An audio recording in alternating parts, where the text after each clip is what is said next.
ना मीच कच्च्या केळी आणायला सांगितलेल्या, पण एवढ्या बघून जरा चिडलोच. मला तर जरा टेन्शनच आलतं की ह्याचे चिप्स सुद्धा जास्तच होणार ना. पण काय सांगू तुम्हाला, जेवढ्या फास्ट बनतात तेवढ्या फास्ट संपतात सुद्धा.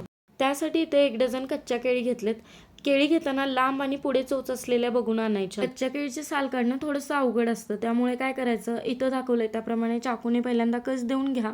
पुढचा आणि पाठीमागचा भाग कापून टाकायचा आणि सोलून घ्यायचं. तर मी सुरुवातीला 5-6 केळी सोलून घेतलेत. सगळ्या केळी एकदम सोलून ठेवायच्या नाहीत, नाहीतर काळ्या पडतात.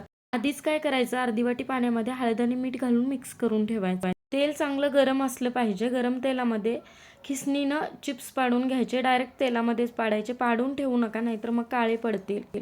चिप्स पाडताना खिसणी थोडीशी मी वरतीच धरली होती, कारण हाताला चटका बसतोय, त्यामुळे असंच करा. थोडेसे चिप्स तळत आल्यावरती यामध्ये हळद आणि मिठाचं करून ठेवलेलं थोडंसं पाणी घातलं. जास्तही पाणी घालू नका, अर्धा ते 1 चमचाच घाला. वाटल्यास तळल्यानंतर वरून थोडंसं मीठ टाका.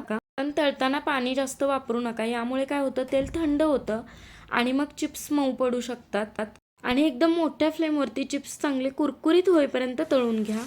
नंतरची बॅच तळताना मी हळद मिठाचं पाणी घातलं नाहीये, त्यामुळे एकदम कुरकुरीत झाले.